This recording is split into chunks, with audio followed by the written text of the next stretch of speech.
नमस्कार, मैं शुभम। और आज से हम स्टार्ट कर रहे हैं अपने एसएससी मैथ्स का वीडियो सॉल्यूशन परसेंटेज चैप्टर से। देखो, जो प्रतिशत चैप्टर है वो एसएससी मैथ्स का भी पहला चैप्टर है। और प्रतिशत चैप्टर इतना इंपॉर्टेंट है कि बस ये मान लो कि पूरे अरिथमेटिक का कोर है प्रतिशत। ठीक है, अरिथमेटिक में ऐसा शायद ही कोई चैप्टर हो जिसमें प्रतिशत का डायरेक्टली या इनडायरेक्टली यूज ना हो।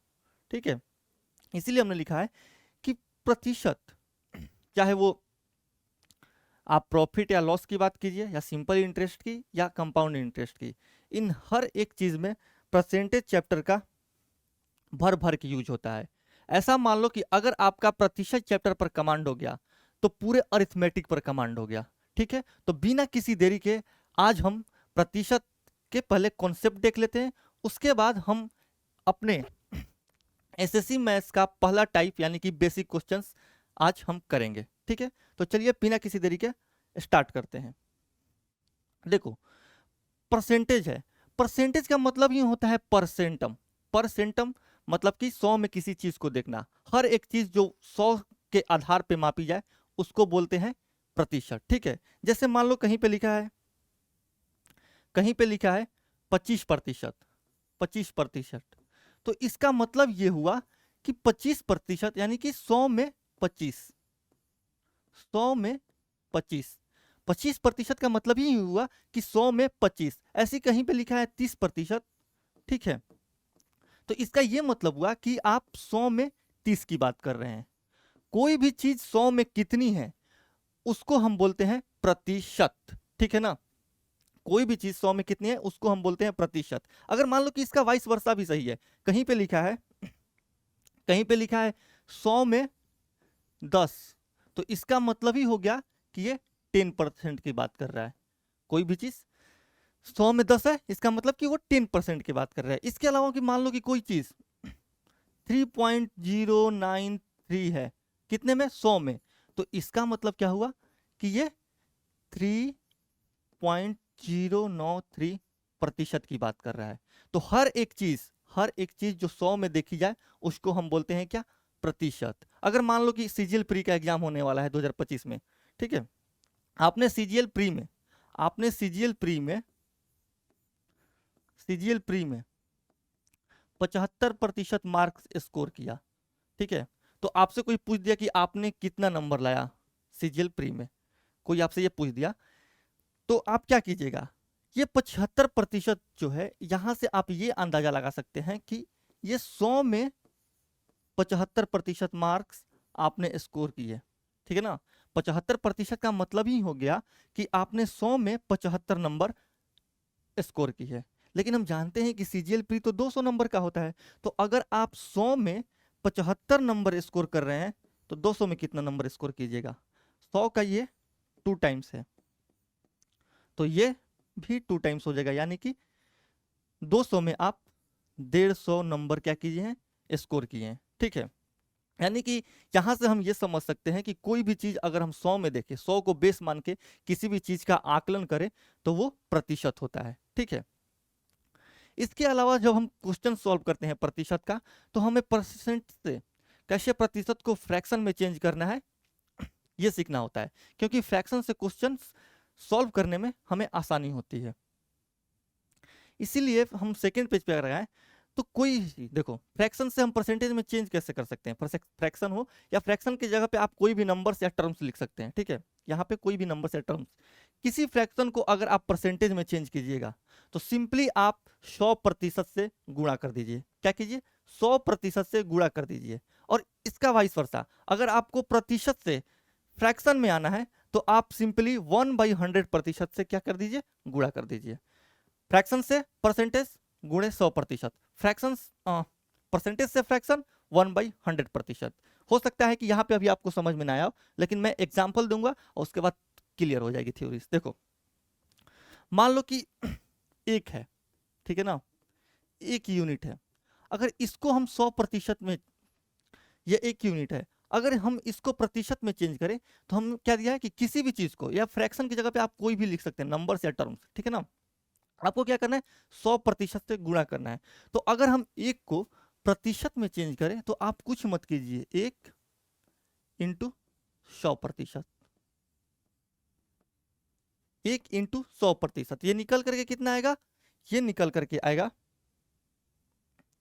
बराबर में 100%, यानी कि एक ही है 100%, या फिर आप इसको ऐसे भी बोल सकते हैं कि 100% ही है एक। दुनिया में हर एक चीज या तो अपने आप में एक है या फिर वो 100% है। मैं यहाँ पे खड़ा हूं, या तो मैं अपने आप में एक हूं, या फिर आप ये बोल सकते हो कि मैं खुद का 100% हूं, यानी कि 100% हूं। ठीक है, तो यहां से आप ये समझ सकते हैं। अगर मान लो यहां से आप, अगर मैं 1/2 की बात करूं, ठीक है ना, तो अगर हम यहां से देख सकते हैं कि इसमें अगर हम 2 से डिवाइड किए हैं, तो 100% में भी अगर हम 2 से डिवाइड करेंगे तो वो कितना आएगा, 100% बाई 2, यानी कि यहां पे आ गया 50%। यानी कि कोई भी चीज अगर 2 में 1 की बात कर रहे हैं, अगर हम किसी भी चीज के 2 में 1 की बात कर रहे हैं, यानी कि हम 50% का बात कर रहे हैं। क्या कर रहे हैं, 50%।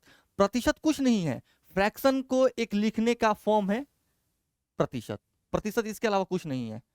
ठीक है, 1/2 यानी कि हम 50% का बात कर रहे हैं। या फिर इसको हम ऐसे भी देख सकते हैं, देखो अगर मैं यहां से देखूं कि हमने क्या लिखा है कि फ्रैक्शन को अगर परसेंटेज में चेंज करना है तो आप 100% से क्या कीजिए, मल्टीप्लाई कीजिए। अगर मान लो हमारे पास एक फ्रैक्शन है, ठीक है ना, 1/2, तो इसको हमें अगर प्रतिशत में चेंज करना है तो हम कुछ नहीं करेंगे। हम जानते हैं कि किसी भी फ्रैक्शन को प्रतिशत में चेंज करना होता है तो 100 से मल्टीप्लाई करके आगे क्या कर देते हैं, प्रतिशत लगा देते हैं। जब इसको सॉल्व कीजिएगा तो ये आएगा कितना, 50%।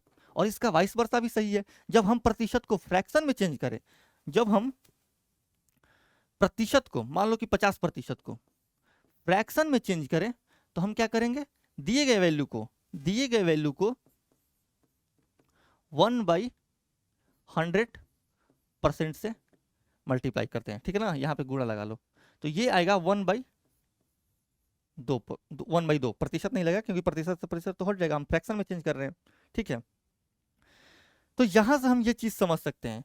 तो ऐसे चेंज करना होता है कि किसी भी फ्रैक्शन को 100% से आप मल्टीप्लाई कीजिएगा तो परसेंटेज में वैल्यू आएगा, और परसेंटेज को 1/100% से फिर से मल्टीप्लाई कीजिएगा तो वो वापस से फ्रैक्शन में आ जाएगा। ठीक है, इसके अलावा देखो कैसे चेंज होता है। 1/2 हमने चेंज कर लिया, अगर मान लो कहीं पे 1/3 दिया है, ठीक है ना, 1/3 दिया है, तो यहां हम देख सकते हैं कि 1 में 3 से डिवाइड किए, तो 100% को अगर हम 3 से डिवाइड करेंगे तो ये आएगा 33.33%, या फिर ये चीज ही बराबर होता है 33:1/3%। तो ऐसे हम चेंज करते हैं। ठीक है, लेकिन कुछ standard fraction value, percentage values होते हैं जिनको हम याद ही कर लेते हैं। अगर हम एग्जाम्स में मान लो कि कोई फ्रैक्शन आ गया और उसको हम परसेंटेज में चेंज करने लगे तो वहां पे थोड़ा सा टाइम लग सकता है। तो एसएससी क्या करती है कि एक ही परसेंटेज वैल्यू या फिर एक ही कुछ ऐसे कॉमन फ्रैक्शन वैल्यूज होती है जिनको वो लगातार यूज करती हैं, तो उनको हम क्या कर लेते हैं कि अपने कैलकुलेशन की सुविधा के लिए यहीं पर क्लास में या फिर जब आप पढ़ते हैं तो याद कर लिया जाता है, ताकि हमारा टाइम एग्जाम में या फिर मूक में बच सके। ठीक है, तो ऐसी अब जैसे मैं कहीं पे लिख दूं 1/4, तो 1/4 आप जानते हैं कि अगर इसको आप प्रतिशत में चेंज कीजिएगा तो 1/4 अगर 100 से मल्टीप्लाई कीजिएगा तो यहाँ वो आएगा 25%। ठीक है ना, तो अगर कहीं भी 1/4 लिखा हो तो आपको इतना प्रैक्टिस कर लेना है कि 1/4 अगर आपके सामने आ जाए तो आप ये समझ लो कि वो 25% की बात कर रहा है। 4 में अगर कोई इंसान 1 की बात कर रहा है, इसका मतलब कि वो 25% यानी कि 100 में 25 की बात कर रहा है। ठीक है, ये प्रैक्टिस हो जानी चाहिए इतनी। यहां पर हम ये नहीं करेंगे कि 1/4 अगर कहीं लिखा है तो उसमें हम 100 से मल्टीप्लाई करके, 100% से मल्टीप्लाई करके उसको हम प्रतिशत में चेंज कर रहे हैं। इतना टाइम नहीं होता है एग्जाम में। वैसे ही अगर कहीं पे 1/5 लिखा हो, ठीक है, तो ये हम डायरेक्टली इस कंक्लूजन पे जाएंगे कि 1/5 लिखा हो यानी कि ये कोई इंसान 20% की बात कर रहा है। 1/5 गुने 100 कीजिएगा तो 20% आएगा। तो ये चीजें हमें डायरेक्टली याद होनी चाहिए। अब 1/5 कहीं पे दिया है, मान लीजिए कि जैसे किसी एग्जाम्पल को हम मान लेते हैं, ठीक है ना, ये बॉक्स है, ठीक है, इसको हमने 4 पार्ट में डिवाइड कर दिया और किसी एक पार्ट को हमने कलर कर दिया, ठीक है। और आपसे कोई ये पूछ दिया कि इस बॉक्स का कितना प्रतिशत भाग रेड कलर से पेंटेड है, ठीक है, रेड कलर से यानी कि लाल कलर से रंगा हुआ है। तो आप जानते हैं कि देखो टोटल बॉक्स कितने हैं, 1 2 3 4, यानी कि नीचे 4 आएगा और इसमें पेंट कितना किया हुआ है, यानी कि एक भाग, यानी कि 1/4 इसका पेंटेड है। इसका मतलब कि 25% भाग इसका क्या है, पेंट किया हुआ है, ठीक है। तो इसको ऐसे समझना है। अब ये नहीं करना है कि 1/4 दिया है तो उसमें हम 100 से मल्टीप्लाई करें फिर 25% निकालें, इसमें बहुत टाइम लगेगा, ठीक है। तो कुछ परसेंटेज वैल्यू याद कर लेना है। नेक्स्ट पेज पे चलते हैं। देखो ये कुछ वैल्यूज है। अब जैसे एक है तो एक कैसे, 1 गुना 100 करिए 100%, वैसे 1/2 50%, 1/3 33:1/3%, 1/4 25%, 1/5 20%, 1/6 16:2/3%, ठीक है ना। या फिर इसको आप अगर दशमलव में, ये बहुत इंपॉर्टेंट है, इस पे ऐसे मैं मार्क्स कर दे रहा हूँ, ठीक है। अगर आप इसको दशमलव में चेंज कीजिएगा यानी कि पॉइंट में, तो ये 16:666% होता है, ठीक है ना। 1/7 14:2/7%, इसको भी याद कर लेना, ये भी इंपॉर्टेंट है। यानी कि 1 से लेकर के 20 तक तो सारे इंपॉर्टेंट है, 1/19 थोड़ा कम पूछता है, ठीक है। उसके बाद 1/8 12.5%, 1/9 11:1/9%, 1/10 10%, ठीक है। 1/21 1/10, यहाँ से आगे देखते हैं, 1/11 9:1/11%, 1/12 8:1/3%, ठीक है। या फिर आपको ऐसे भी लिख सकते हैं 8:3%, ठीक है। 1/13 7:9/13%, 1/14 7:1/7%, 1/15 6:2/3%, 1/16 6:1/4%, 1/17 5:15/17%। तो और ये भी इंपॉर्टेंट है, 1/18 5:5/9, या फिर इसको आप ऐसे लिख सकते हैं 5.555%, ठीक है। तो इन वैल्यू को आपको याद ही कर लेना है, ठीक है। 1/20 यानी कि 5%। इसके अलावा आपको याद करना है 1/25 40%, सॉरी 1/25 4%, और दो आपको याद कर लेना है। कौन कौन सा अलग से, इस पे 1/40, ठीक है ना। 1/40 होता है 2.5% के बराबर, और 1/30 जो होता है वो होता है 3:1/3%। तो ऐसे हम इन चीजों को याद कर लेंगे, ये बेस है। इससे हम किसी भी फ्रैक्शन को परसेंटेज में चेंज कर सकते हैं। अब जैसे मान लो कि कल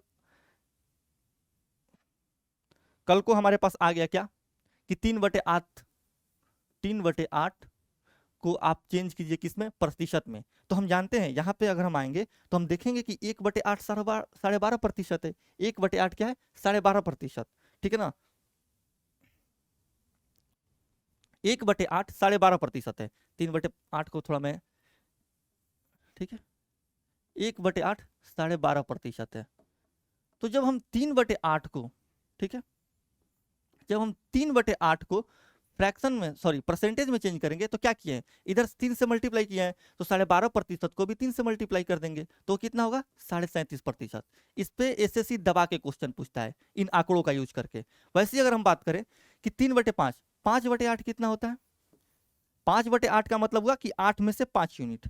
तो देखो यहाँ पे 1/8 में 5 से मल्टीप्लाई किया है, तो 12.5 में अगर हम 5 से मल्टीप्लाई करेंगे तो वो आएगा 62.5%। वैसे ही अगर हम 7/8 की बात करें, ठीक है ना, तो ये होता है 87.5%, ठीक है। आप 12.5 में 7 से, देखो 12.5 में 7 से क्या करिए, मल्टीप्लाई कीजिए। या फिर आप इसको ऐसे भी याद कर सकते हैं, देखो ये 7/8 है, तो 7/8 को आप कैसे लिख सकते हैं, 1/1 - 1/8, ठीक है ना। इस चीज को आप ऐसे लिख सकते हैं। तो हम जानते हैं कि 1 यानी कि कोई भी चीज, मैंने पहले ही बोला है कि कोई भी चीज अपने आप में या तो 1 है या फिर 100% है, यानी कि 1 तो 100 हो गया, 100% माइनस 1/8, 1/8 हमने कितना पढ़ा 12.5%। तो इसको यहां से अगर घटाइएगा, ठीक है ना, तो ये निकल करके आएगा 87% के बराबर। ठीक है, कभी भी अगर आपको इस चीज को घटाना है तो 100% में से 12.5 घटाना है, 12.5%, तो आप कुछ मत कीजिए, 100 में से क्या कीजिए 13 घटा दीजिए, तो वो होगा 87, फिर 0.5 87%, 0.5 जोड़ दीजिए। तो ऐसे होता है। तो इन चीजों को आपको क्या करना है, याद कर लेना है। ठीक है, इसके अलावा देखो एक और एसएससी बार बार रिपीट करता है क्या, हम्म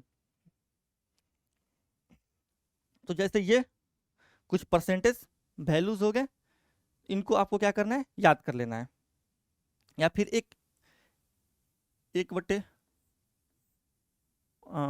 5 बटे, इसको याद कर लीजिए आप लोग, ये भी बार बार पूछता है,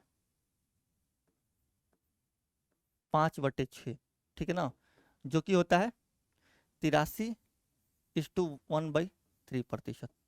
ठीक है, इसको भी आपको यूज कर लेना है। अब कैसे ये होता है ये भी मैं दिखा दे रहा हूँ। देखो 5/6 को हम क्या लिख सकते हैं, 1 - 1/6, ठीक है ना।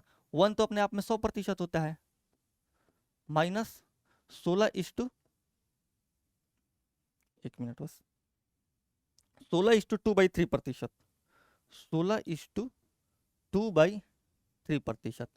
तो 100% में से मैंने क्या बोला है कि एक ज्यादा करके घटाइए, तो 100% में से आप कितना घटाइए, 83। ठीक है, और एक में से 2/3 घटाइएगा तो ये आएगा 1/3%। तो इन चीजों को आपको ऐसे याद कर लेना है। या फिर आपको अगर पॉइंट में लिखना चाहे तो इस चीज को आप ऐसे भी लिख सकते हैं, 83.33%। ठीक है, तो ये रहा परसेंटेज के बारे में। आगे चलते हैं, कुछ और देख लेते हैं। देखो ये है, ये बहुत इंपॉर्टेंट है, ए बी का कितना प्रतिशत है और बी का ए परसेंट कितना है। इन दोनों में अंतर है, इन दोनों में क्या है, अंतर है। यहां पे दिया है कि ए बी का कितना प्रतिशत है, ठीक है ना। इसका मतलब कि बी का कितना प्रतिशत, जिसका पूछा जा रहा है वो नीचे आता है, ठीक है ना।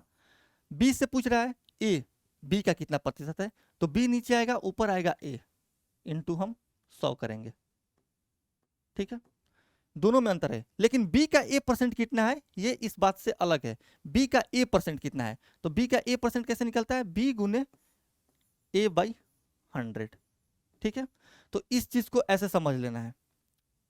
अगर मान लो कि कल को आपसे पूछ दिया कि 50 का कितना प्रतिशत है, 50 का कितना प्रतिशत है, ठीक है, एक ये क्वेश्चन हो गया पहला। दूसरा आपसे क्वेश्चन कर दिया, पहला क्वेश्चन यहां पे हो गया, दूसरा क्वेश्चन आपसे ये कर दिया 50 का 10% बराबर व्हाट। यहां पे कि 50 का कितना प्रतिशत है और 50 का 10% किसके बराबर में होता है, ये दोनों क्वेश्चन क्या है, अपने आप में अलग है। देखो जब इसको हम सॉल्व करेंगे तो 10 50 का कितना प्रतिशत है, मैंने क्या बोला है कि जिसका पूछा जाए वो नीचे लिखा जाता है, ठीक है ना। 50 का पूछ रहा है और 50 का कितना प्रतिशत है, तो 10 ऊपर हो जाएगा। जब हम इसको सॉल्व करेंगे, ठीक है ना, तो मैंने क्या बोला है कि इसको किसी फ्रैक्शन को परसेंटेज में चेंज करने के लिए आप 100% से मल्टीप्लाई कर दीजिए, तो ये कितना आएगा, ये इसको 5 बार में काटेगा यानी कि 20%। या फिर इसको अगर आप देखिएगा कि 10 50 का कितना प्रतिशत है, तो आप 10/50 कीजिएगा, ये सेकेंड तरीका है। 10/50 कीजिएगा ना। अब 10/50 कितना होता है, 1/5, और मैंने पहले ही बोला है कि 1/5 किसके बराबर में होता है, 20%। तो इसको आप ऐसे याद अगर कर लीजिएगा तो ये जो 100% का एक्स्ट्रा गुणा और करना पड़ रहा है, ये एग्जाम में ये स्टेप आप बचा सकते हैं और इससे आपका सीधे तौर पे टाइम बचेगा। ठीक है, छोटी छोटी चीजें सीख करके हमें अपना बड़ा बड़ा टाइम बचाना है। ठीक है, 50 का 10% तो ये अलग है, 50 गुने 10/100। तो इसको सॉल्व कीजिएगा तो 10 से ये काटिएगा 10 बार में, मैं काट ही दे रहा हूं, ठीक है, ये 10 बार में, और 10 काटेगा 50 को 5 बार में, यानी कि ये निकल करके आएगा 5। ठीक है, तो यहाँ पे प्रतिशत आया आंसर, यहाँ पे नंबर में आया आंसर। तो इस चीज को ऐसे देखना है। अगर हम आगे चलें तो देखो गेम ऑफ 10% एंड 1%, ये बहुत इंपॉर्टेंट है और इससे हमारा बहुत टाइम बच सकता है। ठीक है ना, देखो 10% का मतलब क्या हुआ, 10% का मतलब हुआ 10% का मतलब क्या होता है? 1/10। 10% का मतलब तो 1/10 ही हुआ ना। अब यहाँ पे मैं 10% को, ठीक है, किस चीज में चेंज करूं? फ्रैक्शन में चेंज करूं। तो हमने क्या सीखा है कि 1/100% से आपको वो करना पड़ेगा, मल्टीप्लाई। तो ये कितना निकल करके आएगा? प्रतिशत से प्रतिशत कटेगा, 10 को 10 बार में काटेगा, यानी कि 1/10। ठीक है, यानी कि 10% 10 में 1 की बात करता है। अगर मान लो किसी ने हमसे कल को पूछ दिया कि 500 का 10% कितना होगा, ठीक है ना, तो आप क्या कीजिएगा? आप ये कीजिएगा कि 500 गुने 10/100, यानी 1 जीरो से यहाँ पे 1 जीरो काटिएगा, ये निकल करके आएगा 50। ठीक है, तो यहां से आप एक नजर डाल सकते हैं कि 10% का मतलब हो रहा है 1/10। यानी कि कभी भी हम किसी भी चीज का 10% निकालेंगे तो ये जो 1/10 का फॉर्म बन रहा है वो ऊपर 1 जीरो को तो काट ही देगा, 1 जीरो को तो काट ही देगा। अगर मान लो कि जीरो ऊपर में नहीं आया तो कोई भी अगर नंबर आता है तो अगर 1/10 लिख देंगे तो 1 पॉइंट बाद हम डेसिमल लगा देते हैं। कैसे? अब जैसे मान लो कि 500 का 10% हुआ, ठीक है ना, तो इसको हम डायरेक्ट ही अगर करें तो हम जानते हैं कि जो 10% 1/10 आएगा, उस 10 में का 1 जीरो इस 500 के 1 जीरो को तो काट ही देगा, काट देगा। तो हम डायरेक्टली कितना हो जाएगा? 50। तो कभी भी अगर 10% आपको निकालना है तो एक अंक बाद आप क्या कीजिए? दशमलव लगा दीजिए। क्या लगा दीजिए? पॉइंट लगा दीजिए, उतना ही आंसर आ जाएगा। कभी भी आपको 10% निकालना है तो एक अंक बाद आप क्या कीजिए? दशमलव लगा दीजिए। अब जैसे 500 है, 500 का हमें 10% लगाना है, निकालना है, तो हम कुछ नहीं करेंगे, 500 लिखेंगे और एक अंक बाद दशमलव लगा देंगे, यानी कि 50। इसका आंसर क्या हुआ? 50। ठीक है, कल को अगर मैं इसे जैसे यहाँ पे ही मैंने एग्जांपल लिया था कि 50 का 10%, मैं कुछ नहीं करता, यहाँ पे 50 लिखा हुआ है, यहाँ पे मैं एक अंक बाद में क्या लगाया था? दशमलव लगाया था, यानी कि इसका आंसर आता है 5। ठीक है, तो कभी भी अगर 10% पूछे तो आप एक अंक बाद क्या कीजिए? दशमलव लगा दीजिए, या फिर अगर जीरो है लास्ट में तो 1 जीरो को हटा दीजिए। वैसे ही अगर 1% पूछे, ठीक है ना, 1%, तो 1% का मतलब क्या होता है? 1/100। 1/100, यानी कि कभी भी 2 अंक बाद दशमलव लगाइए, अगर जीरो है लास्ट में तो 2 जीरो हटा दीजिए। ठीक है ना, अब जैसे मैं क्या करूंगा? 5, 7, 3, 8 का 1% बराबर वॉट, मान लीजिए पूछ दिया, ठीक है, 1% बराबर वॉट, माने कि 5738 का 1% कितना होगा? तो मैं कुछ नहीं करूंगा, अगर जब मैं इसको सॉल्व करूंगा तो मैं जानता हूं कि 1% यानी कि नीचे में तो 2 जीरो आएगा, वो 2 जीरो यानी कि 2 अंक के बाद दशमलव, तो मैं यहाँ पे सीधे लिख दूंगा 57.38। बस 1% इसका क्या होगा? 57.38। यहीं पे अगर इसका 10% पूछ देता, अगर यहीं पे इसका 10% पूछ देता तो मैं जानता हूं कि 10% में नीचे 1 जीरो आता है, यानी कि मैं एक अंक बाद दशमलव लगा दूंगा, यानी कि 573.8। और यहाँ पे ये चीज आप समझ लीजिए, क्योंकि क्वेश्चन जब हम करेंगे तो डायरेक्ट ही जहां पे 10% निकालना है वहां पे हम ऐसे निकाल लेंगे। ठीक है, और चलते हैं हम अपने आज के क्वेश्चन जो कि है हमारा बेसिक क्वेश्चन। ठीक है, क्वेश्चन पे चलते हैं। पहला क्वेश्चन है एसएससी सीएचएसएल 3/7/2024 शिफ्ट 3 में पूछा है। ये हमारे बेसिक क्वेश्चन का पहला क्वेश्चन है। ठीक है, इसको आपको क्या करना है? सॉल्व करना है। अब देखो 12.75% को करना है किस चीज में चेंज? फ्रैक्शन में। तो कभी भी फ्रैक्शन में अगर हम देखो 2-3 मेथड बताऊंगा और उसके बाद मैं एग्जाम अप्रोच पे आऊंगा कि एग्जाम में कैसे करेंगे। ठीक है, ठीक है ना, पहला मेथड 12.75% है। ठीक है, आप 12.75% को कैसे लिख सकते हैं?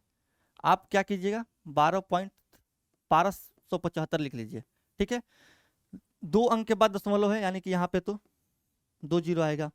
ठीक है ना, इसको क्या करना है? प्रतिशत में चेंज करना है, सॉरी फ्रैक्शन में चेंज करना है, यानी कि 1/100 से मल्टीप्लाई करना है। जब इसको हम 1/100 से मल्टीप्लाई करेंगे तो ये कितना होगा? ये होगा, आप इसको काटिए 25 से काटिए। ठीक है ना, तो 25 से अगर इसको काटिएगा तो 25 पाँचे 125, 2 5, 25 से कहीं 25, 51, 25 चौका 100, यानी कि ये निकल करके आएगा 51/400। ठीक है, इस चीज को आप ऐसे सॉल्व कर सकते हैं। ये पहला मेथड है, 51/400 है ऑप्शन सी। या फिर अगर आप सेकेंड मेथड से इसको सॉल्व कीजिएगा, किस चीज को, 12.75% को, तो आप 12.75% को कैसे लिख सकते हैं, ये पहला मेथड है। ऐसे 12.75% को मैं ऐसे लिख सकता हूं, 12.5% प्लस 0.25%। ब्रेक, इसको बोलते हैं परसेंटेज ब्रेक मेथड। मैंने यहाँ पे परसेंटेज को ब्रेक कर दिया, ठीक है। 12.5% प्लस 0.25%। और हमने यहाँ पे पढ़ा है, क्या पढ़ा है भैया, कि 12.5% जो होता है, ये 12.5% जो होता है वो किसके बराबर होता है, वो बराबर होता है 1/8 का। तो यहाँ पे हम क्या करेंगे, डायरेक्ट ही इसका यूज करेंगे जो हम यहाँ पे सीखे हैं, ठीक है ना। यानी कि 12.5% हम डायरेक्ट ही कितना लिख देंगे, 1/8, ठीक है। प्लस देखो 25%, 25% कितना होता है, 1/4। ये सारी चीज हम यहाँ पे पढ़ चुके हैं, 1/4, ठीक है ना। लेकिन हम जानते हैं कि यहाँ पे दशमलव लगा हुआ है, यानी कि बटे में 100 एक तो और आएगा। तो अब हम इसको सॉल्व करेंगे, यानी कि हमें सॉल्व करना है 1/8 प्लस 1/400, 1/400। मैं इसको डायरेक्टली 1/400 लिख दे रहा हूं। जब हम इसको सॉल्व करेंगे तो ये कितना आएगा, 400। अगर हम इसको भी 400 बना लेंगे, इसको भी अगर हम 400 बनाएं तो हमें जोड़ने में आसानी होगी। तो 400 इसको बनाने के लिए क्या कर सकते हैं, ऊपर और नीचे 50 से मल्टीप्लाई करेंगे, तो 50/400। अरे भैया 400 को जब 50 से डिवाइड कीजिएगा तो ये भी 1/8 का ही फॉर्म आएगा। यानी कि 1/8 को ही मैंने कैसे लिख दी, 50/400 प्लस 1/400, ठीक है ना। ये भी निकल करके आएगा कितना, 51/400। तो दो मेथड यहां पे हमने देखा, जो कि है ऑप्शन सी, ठीक है। लेकिन एग्जाम में कैसे करना होता है, एग्जाम में इतना ड्रामा कभी नहीं करना होता है, एग्जाम में इतना टाइम ही नहीं होता कि ये सब आप करें, ठीक है। अगर मान लीजिए कि मेरे सामने एग्जाम में क्वेश्चन आया, ठीक है, मैं इस होता तो इसको एग्जाम में कैसे करता, 12.75% को किस में चेंज करना है, फ्रैक्शन में चेंज करना है। मैं क्या करूंगा, 7 5 12 2 14 1 15, यानी कि 3 का मल्टीपल है। आंसर वो ऑप्शन होगा जिसका न्यूमरेटर 3 का मल्टीपल होगा, और 3 का मल्टीपल सिर्फ है ऑप्शन सी। बस इतना ही, इतना ही मैं करता एग्जाम में। अरे भैया देखो, इसको हमें चेंज करना है 12.75% को, तो 7 5 12 2 14 1 15, 15 क्या है, 3 का मल्टीपल है। तो ऊपर तो 3 का मल्टीपल आ रहा है, ठीक है ना, 3 का मल्टीपल आ रहा है, और नीचे ऐसा कोई संख्या नहीं बन रहा है जो इस 3 को काटे, क्योंकि प्रतिशत का मतलब तो 1/100 होता है, यानी कि 2 जीरो नीचे आएगा। और इस 0.75 की जगह यानी कि पॉइंट हटाएंगे तो एक और 100 आएगा, ठीक है ना, एक और 100 आएगा। तो इन दोनों 100 में कहीं 3 बन रहा है नहीं, इसका मतलब कि आंसर वो ऑप्शन होगा जिसका न्यूमरेटर 3 का मल्टीपल होगा, और 3 का मल्टीपल सिर्फ ऑप्शन सी ही है जिसका न्यूमरेटर 3 का मल्टीपल है। 51/400, 51 3 का मल्टीपल होता है, ठीक है। बस मैं इतना ही करता। तो ये रहा हमारा पहला क्वेश्चन। सेकंड क्वेश्चन पे हम चलते हैं। अब देखो, 3 के 2% का 5% किसके बराबर है, तो आप क्या कीजिएगा, 3 कीजिएगा 2%, यानी कि 2/100 इंटू 5%, यानी कि 5%, यानी कि इसको आप 1/20 भी लिख सकते हैं, या फिर 5/100 लिखिए, ठीक है ना। अब इसको सॉल्व करना है, तो इसको आप कैसे सॉल्व कीजिएगा, 5 दूनी 10, ये 10 5 दूनी 10 होगा, ठीक है। ये 10 एक जीरो को काट देगा, बचेगा कितना, 3/1 पे 1 2 3 जीरो, 1 2 3 जीरो। इसका मतलब कि 3 अंक बाद हमें दशमलव लगाना होगा, यानी कि 0.003, जो कि है ऑप्शन डी। 3 जीरो यहाँ पे है, यानी कि 3 अंक पहले हमें दशमलव लगाना होगा। लेकिन ये क्वेश्चन भी अगर एग्जाम में आ जाता तो इसको भी मैं ऐसे नहीं करता। कैसे करता, देखो मैं क्या करता, 3 तो हर जगह है, इसमें भी 3 है, इसमें भी 3 है, इसमें भी 3 है, इसमें भी 3 है, मैं 3 को कंसीडर ही नहीं करता। अब देखो क्या करता, 5 दूनी 10, यानी कि 10 में एक जीरो, ऊपर एक जीरो हो रहा है, ठीक है ना। और इस प्रतिशत का 2 जीरो, और इस प्रतिशत का 2 जीरो, ठीक है।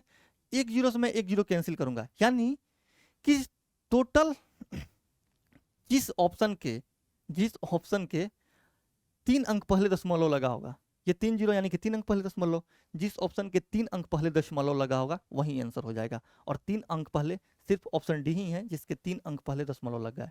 बस इतना ही करता। क्यों करूं मैं इतना, बस मैं इसको दशमलव या जीरो के लेवल पे इस क्वेश्चन को कर लेता।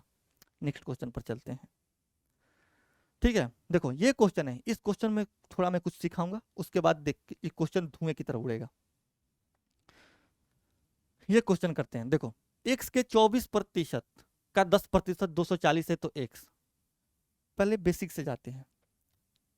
x का 24% यानी कि 24/100, ठीक है ना, का 10% यानी कि 10/100, या इसको आप 1/10 भी लिख सकते हैं। कितना है 240। जब इसको आप सॉल्व कीजिएगा, जब इसको आप सॉल्व कीजिएगा तो 14 दहिया 240, 240 कैंसिल हो जाएगा। x बराबर में निकल के कितना आएगा, 1 पर 1 2 3 4 जीरो,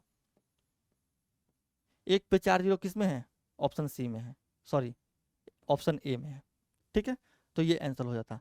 लेकिन मैं क्या बोल रहा हूं कि सब पहले मैं बेसिक बताऊंगा, उसके बाद एग्जाम अप्रोच, कि एग्जाम अप्रोच में मीन टाइम में सेकंड में कैसे क्वेश्चन सॉल्व करना है। सेकंड में देखो यहां से मैं देखूंगा 24 और 10 का प्रोडक्ट कितना होता है, 240, 24 दहिया 240, तो इस ये 24 और ये 10 दोनों मिलकर के 240 को कैंसिल कर देंगे। बराबर में क्या आएगा, इस प्रतिशत का 2 जीरो और इस प्रतिशत का 2 जीरो, यानी कि 1 पे टोटल 2 2 4 जीरो, जो कि है ऑप्शन ए। बस इतना ही करता मैं, ये सब ड्रामा नहीं करता इतना। 24 दहिया 240, 240 कैंसिल, प्रतिशत का 2 जीरो यहाँ पे, प्रतिशत का 2 जीरो यहाँ पे, यानी कि 1 पे 4 जीरो, 4 जीरो सिर्फ ऑप्शन ए में है। बस इतना ही करना है। नेक्स्ट क्वेश्चन पर चलते हैं। यदि किसी संख्या के 50% का 45% 27 है, ठीक है ना, तो संख्या ज्ञात करें। देखो मैं एक चीज यहां पे बता रहा हूं, अगर मान लो कहीं पे दे दिया कि 100 के कितना में लिख लूं, 5% का 10% कितना है, का 10% बराबर व्हाट। तो आप क्या कीजिएगा, देखो पहले आप 100 का 5% निकालिए, पहले आप 100 का 5% निकालिए, और जो संख्या आया उसका आप 10% निकालिए। एक तो ये तरीका हुआ, एक तो ये तरीका हुआ। या फिर इस क्वेश्चन में आप ऐसे भी कर सकते हैं कि पहले आप 10% निकालें या फिर 5% निकालें। दोनों केस में क्या होगा, दोनों केस में आंसर सेम ही आएगा। अब मान लो कि 100 का हमने 5% निकाला तो वो हुआ 5, ठीक है ना, और 5 का जब हम 10% निकालेंगे यानी कि 1 अंक बाद 0.5 आया इसका आंसर। या फिर इस चीज को देखो, ये पहला तरीका हुआ। दूसरे तरीका में अगर हम 100 का पहले 10% भी निकाल लें, ठीक है ना, 100 का पहले हम 10% भी निकाल लें तो क्या होगा 10, और 10 का जब हम 5% निकालेंगे तो वो भी किसके बराबर आएगा, 0.5 के बराबर। यानी कि इस टाइप के क्वेश्चन में पहले आप ये निकालिए या फिर ये, या फिर पहले ये निकालिए या ये, दोनों केस में आंसर बराबर ही आएगा। ये आप पे डिपेंड करता है या फिर कैलकुलेशन पे डिपेंड करता है कि किस वे में जाने पे हमारा कैलकुलेशन क्या होगा, आसान होगा। अब ये क्वेश्चन है, यदि किसी संख्या के 50% का 45% 27 है, यानी मान लो वो संख्या x है, तो x का 50% यानी कि 1/2, ठीक है ना। हो सकता है कि अभी आप लोगों को 1/2 50% का मतलब ना समझ में आए, तो मैं यहाँ पे x का 50% यानी कि 50/100 गुने 27 45% यानी कि 45/100, ये बराबर किसके है, 27 है। तो इस चीज को हमें सॉल्व करना है। सॉल्व कैसे करेंगे, देखो 50 9 से पहले काट लेते हैं, 9 से ये 9 तिया 27, 9 5 45, ठीक है। 50 से ये काटिए 2 बार में, ये 5 से काटिए 20 बार में, यानी कि x निकल करके आया 20 दूनी 40 तिया 120। ये तो रहा क्लास मेथड, जिसमें हम अपना क्लास दिखाते हैं क्लास में बता करके। लेकिन एग्जाम में क्लास नहीं दिखाना होता है, एग्जाम में चलता है रफ एंड टफ मेथड, कि कुछ भी करके जल्दी आंसर निकालो। तो एग्जाम में अगर ये क्वेश्चन होता, ठीक है, एग्जाम में अगर ये क्वेश्चन होता तो हम कैसे करते हैं। मैंने क्या बोला है कि 100 का पहले आप 10% निकालिए फिर 5% निकालिए, आंसर सेम आएगा। या फिर 100 का आप पहले 5% निकालिए उसके बाद 10% निकालिए, फिर भी आंसर क्या आएगा, सेम आएगा। ठीक है, हम क्या करेंगे, देखो यदि किसी संख्या का 50% का 45% 27 है, हम देखेंगे कि अगर कोई संख्या 50% 27 के बराबर है, 50% 27 के बराबर है, यानी कि 100% किसके बराबर होगा? 100% बराबर होगा 54 के। 100%, अरे भैया 50% 27 है तो 100% 54 हो जाएगा। तो अगर 100% 54 हुआ, यानी कि 45% अगर 54 हुआ, ठीक है ना, तो 90% कितना होगा? 108। 54 का 2 गुना, 45 का 2 गुना 90%, तो 54 का 2 गुना 108। हमें निकालना कितना है? कोई भी चीज अपने आप में कितना होता है? 100%। यानी कि आंसर वो ऑप्शन होगा जो 108 से थोड़ा बड़ा हो। 108 से थोड़ा बड़ा, ये 160 बहुत ज्यादा बड़ा है, 150 बहुत ज्यादा बड़ा है, 180 तो और ज्यादा बड़ा है, यानी कि बचा सिर्फ 120। इसको बोलते हैं अप्रोक्सीमेशन। क्या बोलते हैं? अप्रोक्सीमेशन। ठीक है, तो इसको आप ऐसे निकाल सकते हैं, या फिर अगर आप एग्जैक्ट आंसर निकालना चाहते हैं तो वो भी निकल सकता है। देखो 45% बराबर अगर 54 आया, 45% बराबर अगर 54 आया, तो 5% बराबर कितना आएगा? यहां से अगर हम देखें तो 5% कितना आएगा? हम 9 से डिवाइड कर रहे हैं तो वो आएगा 6, तो 100% दोनों ओर 20 से मल्टीप्लाई करें तो वो आएगा 120, जो कि ऑप्शन डी। लेकिन इस क्वेश्चन में अप्रोक्सीमेशन से जाइएगा तो आप सेकंड में इस क्वेश्चन को कर लीजिएगा। नेक्स्ट क्वेश्चन पर चलते हैं। यदि 75 खिलौनों में से 18 खिलौने लड़कों के लिए हैं और शेष लड़कियों के लिए हैं, तो लड़कियों के खिलौनों का प्रतिशत क्या है? क्या बोला है? लड़कियों का, ठीक है ना। अगर देखो टोटल 75 खिलौना है, इसमें से 18 खिलौना अगर लड़की का है, सॉरी लड़कों का है, तो लड़की के पास कितना बचेगा? लड़की के पास बचेगा 75 - 8, सॉरी 18, जो कि होगा कितना? 57, ठीक है ना। अब हमें निकालना है कि 57 75 का कितना प्रतिशत है। 57, मैंने क्या बोला है कि जिसका निकालना है वो नीचे, यानी कि 75 का निकालना है तो 75 नीचे। 57 75 का कितना प्रतिशत है, यही चीज हमें फाइंड करनी है। अगर हम इसको फाइंड करें, देखो यहां पे मैं दो चीजों का यूज करूंगा, कॉमन सेंस, जो कि कोई मेथड नहीं है, सबके पास होता है, और डिविजिबिलिटी। 57 क्या होता है? 19 का एक मल्टीपल होता है। 57 19 या 57 होता है। तो जब ऊपर में 19 आ रहा है, नीचे 19 को कोई काटने वाला संख्या नहीं है, यानी कि आंसर वही होगा जो एक 19 का मल्टीपल होगा। और 19 का मल्टीपल ना 18 है ना 67 है, ठीक है। 19 का मल्टीपल 57% है और 76% है, ठीक है। 19 दिया 57, 19 चौके 76। लेकिन थोड़ा सा कॉमन सेंस आप यूज कीजिए कि अगर 57 बटे में 100 रहता तो आंसर 57% होता। अरे भैया 57 बटे में अगर 100 रहता तो इसका आंसर 57% होता, ठीक है ना। लेकिन न्यूमरेटर तो सॉरी डिनोमिनेटर, यानी कि हर 100 से थोड़ा सा कम है, थोड़ा नहीं कम है, यानी कि 100 से कम है 75, यानी कि आंसर जो होगा 57 से बड़ा ही होगा, 57% से बड़ा ही होगा, और 19 का मल्टीपल होगा। 57% से बड़ा और 19 का मल्टीपल ऑप्शन डी है, बस। और ये चीज मुझे बताने में इतना टाइम लग रहा है, अगर इन चीजों पे आपको प्रैक्टिस हो जाए तो मेरा विश्वास मानिए कि आप एक एक सेकंड 2-2 सेकंड में ऐसे क्वेश्चन को उड़ाइएगा, और वो भी बिना पेन लगाए, ठीक है, ये चीज। लेकिन अगर आप चाहते हैं कि इसको बेसिक से सॉल्व किया जाए तो लीजिए बेसिक से सॉल्व कीजिए, और एग्जाम में टाइम लगाते रहिए फिर, ठीक है। देखो 25 से इसको काटिए, 25 से 4 बार में जाएगा, ये 25 से 3 बार में, 3 इसको काटेगा 19 बार में, और डायरेक्ट यहाँ पे फिर निकल करके आएगा 26%। लेकिन आप थोड़ा सा कॉमन सेंस यूज कीजिएगा और थोड़ा सा डिविजिबिलिटी का ज्ञान होगा तो ये सब नहीं करना पड़ेगा। 75 - 18 57, 57 हमें निकालना है किसका? 75% का, ठीक है, यानी कि 19 का मल्टीपल 57 है, तो 19 का मल्टीपल ही आंसर होगा। दो ऑप्शन हमने एलिमिनेट की, इसमें हर एक चीज का यूज हो रहा है। ऑप्शन एलिमिनेशन भी हमने यूज कर दी, ऑप्शन एलिमिनेशन, ठीक है। थोड़ा बहुत हमने अप्रोक्सीमेशन का भी यूज किया है और डिविजिबिलिटी का भी यूज किया है, ठीक है। अभी डिजिटल सिम का तो यूज बाकी ही है, तो ऐसे इस क्वेश्चन को कर सकते हैं। महेश का वार्षिक आय वेतन, ठीक है ना, 2 लाख से बढ़कर 2,40,000 हो गया, तो वेतन में प्रतिशत वृद्धि। देखो कभी भी अगर ऑप्शन परसेंट में दिया रहे तो आप दिए गए वैल्यूज के साथ रेशियो पे आप खेल सकते हैं, ठीक है। हो सकता है आपको समझ में ना आया हो, लेकिन जब मैं यहाँ पे बनाऊंगा तो समझ में आ जाएगा, ठीक है। देखो 2 लाख है, यहां से आप क्या कीजिए कि 4 जीरो 1 2 3 4, 4 जीरो यहां से उड़ा दीजिए, 4 जीरो आप यहां से उड़ा दीजिए, और 4 जीरो यहां से उड़ा दीजिए, ठीक है ना। यानी कि 20 से 24 बढ़ के हो रहा है। तो जब इसको आप रेशियो लीजिएगा तो ये कितना आएगा, आप काट दीजिए इसको 5 से, यानी कि 5 से 6 हो जा रहा है, यानी कि 1 यूनिट की बढ़ोतरी हो रही है। कितने पे, 5 पे। तो 1/5 कितना होता है, 20% के बराबर होता है। अगर ऐसे ना समझ में आया तो फिर इसमें 100 से मल्टीप्लाई कीजिए, जो कि होगा 20%। Option B. यानी मैंने क्या बोला कि कभी भी अगर ऑप्शन प्रतिशत में दिया है तो रेशियो के लेवल पे आप खेल सकते हैं। क्या खेल सकते हैं भैया, हमने रेशियो के लेवल पे कैसे खेला, हमने जीरो इसका रेशियो ले लिया, रेशियो लेकर के हम इसका आंसर निकाले।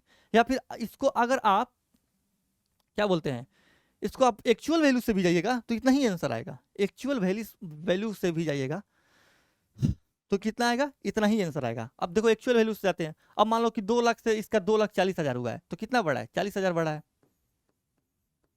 ठीक है ना। कितने पे, 2 लाख पे, गुने 100। अगर यहां भी फाइंड कीजिएगा तो आंसर तो उतने ही आएगा, ठीक है ना। 2 जीरो से 2 जीरो कैंसिल, उसके बाद 3 जीरो से 3 जीरो कैंसिल, 2 से ये जाएगा 40, 20 बार में, कुछ भी कर लीजिए। तो इतना जीरो लगाने से अच्छा है कि आप इसका रेशियो लीजिए और ऐसे बनाइए 20%, बस। क्या 5 से 6, 5 से 6 1/5। अब 1/5 में एग्जाम में मैं यहाँ पे आप लोगों को समझाने के लिए 100% से मल्टीप्लाई कर रहा हूँ। 1/5 आपको ये कंठस्थ हो जाना चाहिए, आपको याद हो जाना चाहिए। कहीं भी 1/5 यानी कि 5 में 1 का बात कर रहा है, यानी कि वो 100 में 20 की बात कर रहा है, इसका मतलब कि वो 20% का बात कर रहा है, ठीक है। नेक्स्ट क्वेश्चन पर चलते हैं। देखो, पिछले वर्ष रंजन का मासिक वेतन 34,500 था और इस वर्ष उसका मासिक वेतन 38,640 है। इस वर्ष रंजन के मासिक वेतन में पिछले वर्ष के मासिक वेतन की तुलना में कितने प्रतिशत की वृद्धि हुई। देखो, 34,500 से 38,640 होगा, यानी कि कितना बढ़ा, 34 में 4,000 जोड़िएगा तो 38,000 आएगा, और 500 में 140 जोड़िएगा तो 640, यानी कि 4140। टोटल 4140 इसका पैसा बढ़ा है। कितने पे, 34,500 पे, 34,500 पे। हाँ, तो इसका आप प्रतिशत निकालिएगा, ठीक है ना, वृद्धि प्रतिशत बोल रहा है। तो इसको जब आप सॉल्व कीजिएगा, ठीक है, तो आप क्या कीजिए, 2 जीरो से 2 जीरो कैंसिल कीजिए, ठीक है ना। अब आप कर सकते हैं इसमें क्या, 3 से डिवाइड कर लेते हैं। 3 से अगर हम, तो 13 तिया 39, 2 4 1380, ठीक है। अगर हम इसको 3 से डिवाइड करें तो ये कितना आएगा, 115, ठीक है। ये 23 का मल्टीपल है, यानी कि 23 छक्का 138 होता है, और 23 5 यानी कि 5 से जब इसको काटिएगा आप 60 को तो ये आएगा 12। अब ये आपको मैं होमवर्क यानी कि एक क्या घर के लिए काम दे रहा हूं कि इस चीज को आप रेशियो मेथड से सॉल्व कीजिएगा। किस चीज से, रेशियो मेथड से सॉल्व कीजिएगा। नेक्स्ट क्वेश्चन पर चलते हैं। अब देखो, सिया म्यूचुअल फंड में 1,53,000 रुपए का निवेश करती है, जो उसके मासिक आय का 30% है। तो उसकी मासिक आय कितनी है, सॉरी वार्षिक आय का 30% है। तो अगर 30%, देखो अगर 30% 153,000 है तो 100% कितना आएगा, ठीक है ना। जो भी 100% आएगा वो क्या होगा, वो पूरे साल का उसका आय होगा, पूरे साल यानी कि 1 साल का आय होगा। लेकिन हमसे क्या पूछ रहा है, मासिक आय यानी कि 1 महीने का आय। तो 1 महीने का आय निकालने के लिए इन सब में हम क्या करेंगे, 12 से डिवाइड कर देंगे, फिर इसको सॉल्व करेंगे, ठीक है ना, फिर इसको सॉल्व करेंगे। ये सब घर का मेथड है, एग्जाम का मेथड मैं इसके बाद बताऊंगा। देखो, जब आप इसको सॉल्व कीजिएगा, तो क्या कीजिएगा, 0 से तो पहले आप ये 0 काटिएगा, और 3 से अगर इसको हम आप काटिएगा तो ये 5100 आएगा, ठीक है ना। 3 से फिर इसको आप काटिएगा तो ये 1700 आएगा, और ये आएगा 4, ठीक है। और 4 से फिर इसको आप 25 बार में काटिएगा, जो कि निकल करके आएगा 25 दैया कितना होता है 250, और 25 सत्ते 175, यानी कि 425 पर 2 जीरो, ये निकल करके आएगा, ठीक है। इतना किया आप। लेकिन मैं होता आपके जगह फिर से अगर एग्जाम में, तो क्या करता, मैं यहां पे देखता कि 153,000 में 153 है, और हम जानते हैं कि 153 क्या है, 17 का एक मल्टीपल है, यानी कि 17 गुने 9 होता है 153। तो जो भी आंसर होगा, जो भी आंसर होगा वो 17 का मल्टीपल है, 17 का मल्टीपल होगा, और 17 का मल्टीपल सिर्फ ऑप्शन डी है। बस मैं इतना ही करता, इतना ही करता। 1 सेकेंड, 1 सेकेंड से मैं ज्यादा किसी क्वेश्चन को करने में लेता नहीं हूं। अगर कोई क्वेश्चन ऐसे करना होता है, ठीक है। नेक्स्ट क्वेश्चन पर चलते हैं। ये क्वेश्चन है सीपीओ में, 28/2/24 शिफ्ट 2 में पूछा है। 153 17:9, यानी कि 153 क्या है, 17 का मल्टीपल है। तो 17 का मल्टीपल हम चुपचाप क्या करेंगे, ऑप्शन में देख लेंगे। 2 घंटे 25 मिनट के अंतराल को गलती से 2 घंटे 30.5 मिनट की 2 घंटे 30.5 मिनट आकलित कर लिया गया, त्रुटि प्रतिशत ज्ञात कीजिए। देखो 2 घंटे 25 मिनट है, ठीक है ना, और उसको गलती से कितना आकलित कर लिया गया है, 2 घंटे 30.5 मिनट, ठीक है। तो आकलन करना है प्रतिशत त्रुटि का। तो 2 घंटे 30.5 मिनट यानी कि 30.5 माइनस 2 घंटे 25 मिनट, ठीक है ना। आकलन किस पे किया गया है, त्रुटि तो इस बेस पे हुआ है ना, तो नीचे ये 2 घंटे 25 मिनट रहेगा। यानी कि अगर हम इसको मिनट में चेंज करें तो क्या होगा, 60 दूनी 120, 1 घंटे में 60 मिनट होता है, तो 120 + 25 145, ठीक है ना, गुने 100। इसको क्या करना है भैया, इसको सॉल्व करना है। जब हम इसको सॉल्व करेंगे 30.5 में से देखो 2 में से 2 तो ऐसे ही घट जाएगा, 2 घंटे में से 2 घंटा ऐसे ही घटेगा। 30.5 मिनट में से अगर हम 25 मिनट घटा दें तो ये कितना बचा, 5.5 मिनट बटे 145 गुने 100, ठीक है ना। लेकिन अगर आप इस दशमलव को हटाना चाहते हैं कैलकुलेशन की सुविधा के लिए, तो आप यहीं पे इस दशमलव को हटा दीजिए, ठीक है ना। इसको आप हटा दीजिए, ठीक है, ये हट गया। यहाँ से 1 0 लेकर के, 1 0 इसमें मल्टीप्लाई होते 55 होगा। अब इसको सॉल्व कर लीजिए, 5 से जाएगा 11 बार में, और 5 से जाएगा ये 29 बार में। कितना आया, 110 बटे में 29। जब इसको आप पूर्णांक में लिखिएगा तो ये कितना होगा, यहाँ पे 29 आएगा, 29 यहाँ होता है 87, 87 13 उधर 10, यानी कि 30%। 3:23 बटे में 29%, जो कि है ऑप्शन सी। ऐसे इस क्वेश्चन को करेंगे, ठीक है। नेक्स्ट क्वेश्चन पर चलते हैं। आर अपने पास मौजूद टॉफी का 3/8 भाग एस को देता है।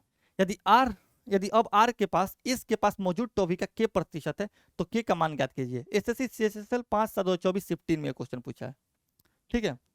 देखो यहां पे मैं लिख दे रहा हूं आर और एस, ठीक है ना। देखो 3/8 का यहाँ पे यूज किया है, यानी कि मान लो कि टोटल उसके पास टॉफी 8 है, क्या है 8 है।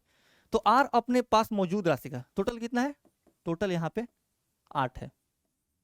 आर अपने पास मौजूद राशि का कितना दे रहा है, 3/8, यानी कि 3 इसको दे रहा है एस को। तो टोटल अगर उसके पास 8 था तो बचेगा उसके पास कितना, 5, ठीक है। अब पूछ रहा है कि अब आर के पास एस के पास मौजूद मौजूद टॉफी का के परसेंट है, तो के का मान ज्ञात कीजिए, ठीक है ना। यानी कि आर के पास एस, तो एस नीचे आएगा बट्टे में 5 प्रतिशत में अगर आप इसको चेंज कीजिएगा तो 100% से मल्टीप्लाई करिएगा, ठीक है ना, और यही के प्रतिशत के बराबर है। तो यहाँ पे आप देखिएगा कि 500 बटे में 3% बराबर किसके, के प्रतिशत। तो के कितना निकल करके आएगा, 500 बटे 3, यहाँ से कंपेयर कर लीजिएगा, तो 500 बटे में 3, जो कि है ऑप्शन बी, ठीक है। लेकिन इस क्वेश्चन पे जब आप प्रैक्टिस हो जाएगी तो ये इतना लिखना नहीं पड़ेगा, ये मुझे समझाने के लिए लिखना पड़ रहा है। 5 3 तो 500 बटे 3 ऐसे आ जाएगा, 5 गुने 100 बटे 3। नेक्स्ट क्वेश्चन पर चलते हैं। यदि रवि की आय का 30% सुरेश के आय के 40% के बराबर है, तो रवि का आय का 50% सुरेश के आय के कितने प्रतिशत। देखो रवि की आय का 30% सुरेश के, यानी कि रवि का 30%, ठीक है ना, 30% सुरेश के 40% आय के बराबर है, 40% आय के बराबर है। तो अगर हम बात करें किसके, 50% निकालना है ना, 10% का, ठीक है ना, कि रवि का 10%। देखो इधर हम 3 से डिवाइड किए हैं तो इस भी 3 से डिवाइड होगा, यानी कि 40/3%, ठीक है ना। लेकिन हमें निकालना कितना है, रवि की आय का 50%। तो 10 में जब हम 5 से मल्टीप्लाई करेंगे तो ये 50% आएगा, और इधर जब हम 5 से मल्टीप्लाई करेंगे तो ये 200/3% आएगा, ठीक है ना। यानी कि ऑप्शन जब इसको आप भाग दीजिएगा तो ये आएगा 66:2/3%। ठीक है, 66 यहाँ होता है 198 और 203, 200/3 यानी कि ऑप्शन ए। तो ऐसे हम इस क्वेश्चन को करेंगे, ठीक है ना। लेकिन अगर मान लो देखो मेरे पास अगर ये एग्जाम में क्वेश्चन आता तो मैं 2 ऑप्शन ऐसे भी एलिमिनेट कर सकता था। कौन कौन सा, ये और ये। क्योंकि देखो 66:2/3% और 33:1/3% ये एक स्टैंडर्ड परसेंटेज वैल्यू है। बार बार ये देखा जाता है कि एग्जामिनर इन्हीं क्या करता है, इन्हीं परसेंटेज वैल्यू का यूज करता है। तो देखो इस अगर कोई भी अगर इस डाटा पे क्वेश्चन सेट करे 66:1/3 या 33:2/3 तो उसके लिए थोड़ा सा डिफिकल्ट होगा, ठीक है ना। मैं ये नहीं बोल रहा हूँ कि मैक्स हमेशा ये सही होगा, लेकिन 90% या 95% केस में एग्जामिनर हमेशा क्या करता है, स्टैंडर्ड परसेंटेज वैल्यू पे डाटा सेट करता है। तो 66:2/3% या 33:1/3% ये सब क्या है, ये स्टैंडर्ड परसेंटेज वैल्यू है। इसका वैल्यू होता है 2/3, ठीक है ना, और इसका 1/3 के बराबर होता है। तो इन सब डाटा पे एग्जामिनर क्या करता है, क्वेश्चन सेट करता है। नेक्स्ट क्वेश्चन पे चलिए। जब किसी संख्या में 8 की वृद्धि की जाती है तो वो स्वयं की 120% हो जाती है। अरे भैया जो कोई संख्या स्वयं की 120% हो रही है, यानी कि वो संख्या 20% बढ़ रही है, ठीक है ना। और इसी 20% का वैल्यू तो दिया है 8 ना, हमें निकालना कितना है, वो संख्या निकालनी है। और कोई भी संख्या या भी कोई भी चीज अपने आप में कितना होता है, 100% होता है। तो 100% इधर 5 से अगर हम मल्टीप्लाई कर रहे हैं तो इधर भी 5 से मल्टीप्लाई कीजिएगा तो आएगा कितना, 40, यानी कि 100% कितना होगा, 40, ऑप्शन सी। अरे भैया 120% हो रही है, यानी कि संख्या कब 120% होगी, जब उसमें 20% बढ़ाया जाएगा, और उसी 20% का मान तो 8 है ना। तो ये रहा इसका सॉल्यूशन। किसी संख्या में से 12 घटाने पर वो संख्या घटकर संख्या का 40% रह जाती है, तो उस संख्या का 2/5वां भाग ज्ञात कीजिए। देखो 40%, कोई भी संख्या 40%, मान लो कि कोई भी संख्या 100% है, ठीक है ना। तो ये 40% कब रहेगी, 40% कब रहेगी, जब इसमें से 60% घटाया जाएगा। 60% घटाइएगा तभी तो 40% बचेगी ना। और इसी 60% का वैल्यू कितना दिया है, 12 दिया है, ठीक है। 60% का वैल्यू अगर 12 है तो 10% का वैल्यू कितना आएगा, दोनों ओर हम क्या किए, 6 से डिवाइड करेंगे तो ये 10% 2, तो जब 10% 2 हो गया तो 100% कितना होगा, 10 गुना यानी कि 20, ठीक है ना। ये तो आया 20, लेकिन क्या पूछ रहा है, उस संख्या का 2/5वां भाग। 2/5वां भाग भी बोल सकते हैं या फिर इसको 40% भी बोल सकते हैं। आप 20 का 2/5 निकालिए या 20 का 40 निकालिए, बात सेम ही है। तो जब 20 का हम 2/5 निकालेंगे तो ये कितना आएगा, 5 से ये जाएगा 4 बार में, यानी कि 8, जो कि है ऑप्शन सी। CHSL 10/7/2024 शिफ्ट 2 में एक क्वेश्चन पूछा था। ऐसे इस क्वेश्चन को सॉल्व करेंगे, इतना नहीं करना है, इतना ग्राफ वगैरह थोड़ी हम एग्जाम में बनाते हैं, ये तो मैं समझाने के लिए बना रहा हूँ। यहीं पे मैं कर लेता कि 40% यानी कि 60% का वैल्यू बार रहा है। 40% कोई संख्या हो जा रही है, इसका मतलब कि 60% घटा रहा है। नेक्स्ट क्वेश्चन पर चले। यदि किसी संख्या के 70% में से 70 घटाया जाए तो शेषफल 70 आता है, संख्या ज्ञात कीजिए। देखो कोई संख्या है, उसके 70% में से 70 घटाया जाता है, फिर भी शेषफल 17 बचता है, ठीक है ना।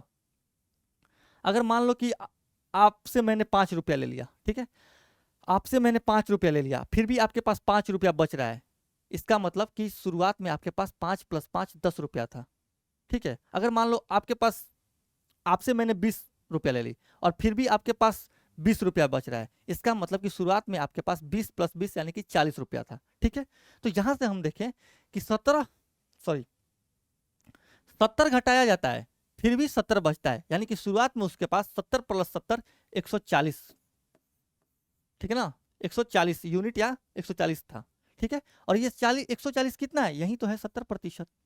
तो अगर 70% 140 है तो 100% कितना होगा, ये 2 से यहाँ पे क्या किया है, मल्टीप्लाई किया है। तो आप भी इधर 2 से मल्टीप्लाई कीजिएगा तो ये आएगा 200 के बराबर, जो कि है ऑप्शन डी। ये पेज 12 का क्वेश्चन है। नेक्स्ट क्वेश्चन पे चलिए। दो संख्याएं एक तीसरी संख्या से क्रमशः 61% और 35% कम है, तो पहली संख्या दूसरी संख्या का कितना प्रतिशत है। देखो दो संख्या है, ठीक है ना, एक तीसरी संख्या से, तीसरी संख्या आप मान लीजिए कितना, 100%, ठीक है ना, 100% है। तो पहला संख्या ये और दूसरा संख्या ये, ठीक है ना। पहला संख्या इससे 61% कम है, तो 100% में से अगर आप 61% घटाइएगा तो ये 39% निकल करके आ जाएगा, ठीक है। आगे बोल रहा है कि जो तीसरी संख्या है वो पहली संख्या से 35% कम है, तो 100% में से अगर आप 35 घटाइएगा तो ये 65% निकल करके आ जाएगा। अब क्या पूछा कि पहली संख्या दूसरी संख्या का कितना प्रतिशत है, तो मैंने क्या बोला है कि जब भी परसेंटेज में डाटा हो और परसेंटेज में ही ऑप्शन सेट किया हो तो आप रेशियो के लेवल पर खेल सकते हैं। तो यहाँ पे खेलिए फिर, 13 से मल्टी काटिए इसको, 13 तिया 39, 13 पाँचे 65। क्या पूछा कि पहली संख्या दूसरी संख्या का कितना प्रतिशत है, पहली संख्या 3 है और दूसरी संख्या का यानी कि 3/5 जो कि होता है 60% के बराबर। ये मैं डायरेक्ट यहाँ पे लिख रहा हूँ। अब यहाँ पे मैं बच्चों की तरह 3/5 गुने 100 नहीं करूंगा, फिर 5 से 100 को काटूंगा 20 बार में, 20 या 60 लिखूंगा ना। 3/5 1/5 20%, 3/5 20 60%। नेक्स्ट क्वेश्चन पे चलते हैं। वह संख्या कौन सी है, देखो एक ये क्वेश्चन है, एक ये क्वेश्चन है और एक यहाँ पे मैंने छोड़ा है, ठीक है ना। कौन सा क्वेश्चन छोड़ा है मैंने, दूसरा नंबर क्वेश्चन छोड़ा था, ये क्वेश्चन, ये दोनों क्वेश्चन मैं साथ में कराऊंगा, ठीक है। इस पहले और सब सॉल्व कर लेते हैं, ये दोनों क्वेश्चन क्या करूंगा मैं साथ में कराऊंगा। यदि P की आय Q से 40% कम है तो P और Q की संयुक्त आय, देखो 40% का जो है फ्रैक्शनल वैल्यू कितना होता है 2/5, ठीक है ना। यानी कि P की आय यहाँ पे Q आ गया और यहाँ पे P प्लस Q दोनों आ गया, ठीक है। P की, ठीक है ना, P की आय Q की आय से 40% कम है, यानी कि अगर Q की आय 5 यूनिट है तो P की आय जो है इससे 2 यूनिट कम यानी कि 3 यूनिट है। तो क्या पूछ रहा है कि P और Q की संयुक्त आय P की आय से कितने प्रतिशत अधिक है, तो P और Q का संयुक्त आय कितना आएगा 3 + 5 8, ठीक है ना। अब हमसे पूछ रहा है कि P की आय से कितना प्रतिशत अधिक है, तो यहां से अगर हम देखें तो ये कितना अधिक है 5 यूनिट अधिक है,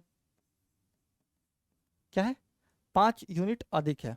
तो यहां से हम निकाल सकते हैं कि 5/3 गुने 100 यानी कि 500/3 आएगा, जिसको हम 166:2/3% लिख सकते हैं, जो कि होगा ऑप्शन ए। देखो इस क्वेश्चन में भी देखो डाटा पे देखो, अगर मान लो 166:1/3 ये कोई स्टैंडर्ड परसेंटेज वैल्यू नहीं है, ना ही 164 नहीं 164:1/3 है, इसमें सिर्फ 166:2/3 ही है जो एक स्टैंडर्ड परसेंटेज वैल्यू है, और बार बार एग्जामिनर इन्हीं स्टैंडर्ड वैल्यूज पर डाटा सेट करता है। अगर मान लो कि मेरे पास ये क्वेश्चन होता और मेरे पास एग्जाम में मैं बैठा होता और मेरे पास ये क्वेश्चन होता और मेरे पास टाइम नहीं है, ठीक है 2 से 3 मिनट का टाइम है, 2 से 3 मिनट तो बहुत ज्यादा हो गया, 2 से 3 मिनट तो 100 भी हो जाएगा, मान लो कि 10 सेकंड या 6 सेकंड या 4 सेकंड का टाइम है, मैं क्वेश्चन बिना पढ़े मैं एक बार आंसर पे सॉरी ऑप्शन पे डाटा डालूंगा, ऑप्शन में मैं साफ ये दिखेगा कि यही एक ऐसा वैल्यू है जो एक स्टैंडर्ड परसेंटेज वैल्यू है, इसको लगाऊंगा मैं और आगे बढ़ूंगा। मैं ये नहीं बोल रहा हूं कि 100% केस में ये सही होगा, लेकिन 90 या 95% केस में स्टैंडर्ड परसेंटेज वैल्यू वाले जो ऑप्शन होते हैं वही सही होते हैं। नेक्स्ट क्वेश्चन पे चलिए। किसी संख्या में 25% की वृद्धि करने के लिए उस संख्या को किस संख्या से गुणा करना पड़ेगा। अरे भैया 25% कितना होता है, 25% होता है 1/4, यानी कि 4 पे 1 यूनिट बढ़ा रहा है, यानी कि 5/4 से इसको मल्टीप्लाई करना पड़ेगा, जो कि है ऑप्शन सी। एक आदमी ने एक संख्या को 5/8 के बजाय 8/5 से गुणा किया तो गणना में त्रुटि पड़ती है। देखो उसको 5/8 से गुणा करना था लेकिन उसने कितना कर दिया 8/5 से, ठीक है ना, यानी कि 25 क्या आएगा 64। अगर हम यहाँ से देखें तो गणना में त्रुटि प्रतिशत, तो त्रुटि कितने यूनिट का हुआ 39 यूनिट का, क्योंकि 25 + 39 होता है 64, तो 39 25 का कितना प्रतिशत है 25 गुने 100 करेंगे। देखो 39 3 का मल्टीपल है, 39 3 का मल्टीपल है, यानी कि आंसर वही ऑप्शन होगा ना जो 3 का क्या होगा मल्टीपल होगा। 3 का मल्टीपल 4 2 6 1 7 नहीं है, 6 2 8 1 9 नहीं है, ये भी नहीं है, बचा सिर्फ ऑप्शन सी 6 5 11 1 12, ठीक है। अगर मान लो यहाँ पे 2 ऑप्शन 3 के मल्टीपल होते तो मैं देखता क्या कि 39 13 का भी मल्टीपल है, तो मैं 13 का मल्टीपल भी खोज सकता था, और 156 13 का भी मल्टीपल है, 13:12 होता है 156, ठीक है। नेक्स्ट क्वेश्चन पे चलते हैं। गलती से किसी धनात्मक भिन्न के स्थान पर इसका व्युत्क्रम टाइप हो जाता है और इस तरह इसके मान में 175/4% की कमी होती है, तो भिन्न का मान ज्ञात कीजिए। देखो मान लो कोई भिन्न 1/x था, ठीक है ना, ठीक है, इसके जगह पे आपने x टाइप कर दी, ठीक है, तो त्रुटि प्रतिशत कितना हुआ? तो हम त्रुटि प्रतिशत में क्या करते हैं, 1/x minus x by 1/x, ठीक है ना, इसको हमें सॉल्व करना है, ठीक है, इसको क्या करना है, सॉल्व करना है। 175/4%, जब इसको आप सॉल्व कीजिएगा तो ये कितना आएगा, ये निकल करके आएगा 175/4 गुने 100, ठीक है। 25 से जब आप इसको काटिएगा, 25 से, तो ये 25 7 175 होता है, ये 25 चौका 100, यानी कि 7/16, ये वैल्यू किसके बराबर में है, 7/16 के, ठीक है। हमने फ्रैक्शन में चेंज कर लिया, देखो 1 माइनस एक्स स्क्वायर, ठीक है ना, 1 minus x square by x, ठीक है, और ये 1/x ऊपर आकर के क्या होगा, ऊपर आकर के इससे मल्टीप्लाई होगा। तो देखो इस क्वेश्चन को बहुत इजी तरीका से सॉल्व हो सकता है, ठीक है ना। इसको जब सॉल्व कीजिएगा तो 1 माइनस एक्स स्क्वायर आएगा, स्टेप मैं थोड़ा सा यहाँ पे मिस कर रहा हूँ, देखो एक्स तो जो ये एक्स आएगा यहाँ पे बटे में, उसको तो काट ही देगा, यानी कि 1 माइनस एक्स स्क्वायर ये निकल करके आएगा 7/16 के बराबर। तो एक्स स्क्वायर किसके बराबर होगा, एक्स स्क्वायर 1 माइनस 7/16 जो कि होगा 9/16, तो एक्स कितना आएगा 3/4। लेकिन हम जानते हैं कि भिन्न तो हमने 1/x माना है, तो ये तो x 3/4 निकल करके आया, तो 1/x कितना होगा, इसका उल्टा 1/x कितना होगा, इसका उल्टा यानी कि 4/3, जो कि है ऑप्शन बी। नेक्स्ट क्वेश्चन पे चलते हैं। एक भिन्न 3/5 में से 2/5 घटाया जाता है, तो परिणामी भिन्न को फिर 20% बढ़ा दिया जाता है, तो मूल भिन्न के मान हुई प्रतिशत कमी या वृद्धि ज्ञात कीजिए। देखो एक भिन्न के 3/5 में से 2/5 घटाया जाता है, 3/5 में से आप 2/5 घटा दिए, ठीक है, उसके बाद 20% बढ़ा दिया जाता है, मतलब कि 6/5। अरे भैया 20% का वैल्यू कितना होता है, 1/5, यानी कि आप 5 पर 1 यूनिट बढ़ा रहे हैं, तो 5 + 1 6/5, यानी कि इसमें 6/5 से आप क्या कर रहे हैं, इसको बढ़ा रहे हैं, फिर 20% बढ़ाए तो मूल भिन्न के, तो यहाँ से अगर ये देखेंगे हम सॉल्व करेंगे तो कितना आया, 3/5 माइनस 2/5, 1/5 गुने 6/5, यानी कि ये निकल करके आया 6/25। पहले ये भिन्न था 3/5, अब ये निकल करके आया 6/25, ठीक है ना। तो इसको जब आप सॉल्व कीजिएगा तो 3 से इसको काटिए 2 बार में, और इसको 5 बार में, यानी कि 5 से ये 2 हो गया, यानी कि 3 यूनिट की कमी हुई कितने पे, 5 पे, और 3/5 होता है कितने के बराबर, 60% के बराबर, क्या डिक्रीज, 60% डिक्रीज होगा, यानी कि ऑप्शन डी। ये रहा इस क्वेश्चन का सॉल्यूशन। नेक्स्ट क्वेश्चन पे चलते हैं। एक मिठाई में 1/3 चीनी है, ठीक है ना, यदि चीनी की कीमत अब पिछले कीमत की 7/6 है, तो मिठाई की लागत में प्रभावी प्रतिशत वृद्धि कितनी है। देखो शुगर है, ठीक है ना, और यहाँ पे स्वीट है, 1/3 चीनी है, क्या बोल रहा है, 1/3 चीनी है, माने कि 1/3 शुगर है, यानी कि अगर शुगर 1 है तो बचा हुआ स्वीट जो है वो कितना बचेगा, 2। लेकिन यहाँ पे क्या दिया है कि चीनी की कीमत अब 60/6 हो जा रही है, यानी कि चीनी की कीमत अगर पहले 7/6 से वृद्धि हो रही है, यानी कि पहले अगर 6 यूनिट चीनी का कीमत था तो उसका अब दाम 7 यूनिट हो जा रहा है, यही बोल रहा है ना। देखो यहाँ पे 1 यूनिट चीनी है, 2 यूनिट स्वीट है, ठीक है, हम मान लेते हैं कि 1 यूनिट शुगर का दाम 1 रुपया है, और 2 यूनिट शुगर का दाम 2 रुपया है, यानी 2 यूनिट है, ठीक है। लेकिन यहाँ हम देख सकते हैं कि पहले शुगर का दाम कितना था, 6 यूनिट था, यहाँ पे तो 1 यूनिट है, तो 6 यूनिट बनाने के लिए इसको हम 6 से मल्टीप्लाई करेंगे, यानी कि 6/12 करेंगे, ठीक है ना।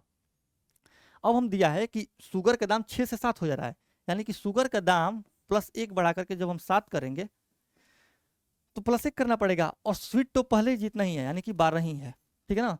तो यहाँ से अगर हम इसको सॉल्व कर रहे हैं तो पहले इसका दाम कितना था, 12 + 6 यानी कि 18, और अब दाम है इसका 19, यानी कि 18 पर 1 यूनिट बढ़ रहा है, 18 पर 1 यूनिट बढ़ रहा है। इसको आप प्रतिशत में चेंज कीजिएगा तो 100% से मल्टीप्लाई कीजिए, यानी कि 100%/18, जो कि है ऑप्शन सी।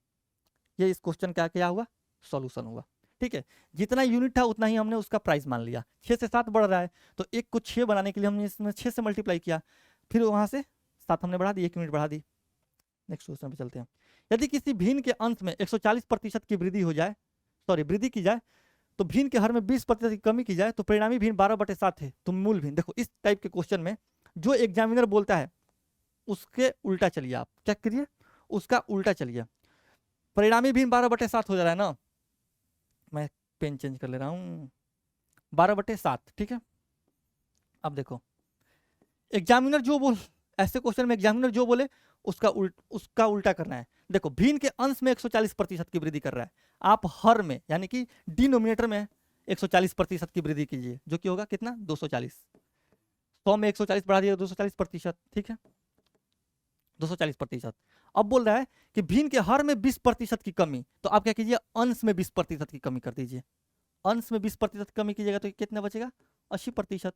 और जब आप इसको सॉल्व कीजिएगा तो आंसर आपके कदमों में होगा। कैसे, 80 से ये जाएगा 3 बार में और 3 से ये जाएगा 4 बार में, निकल करके आएगा 4/7, जो कि है ऑप्शन बी।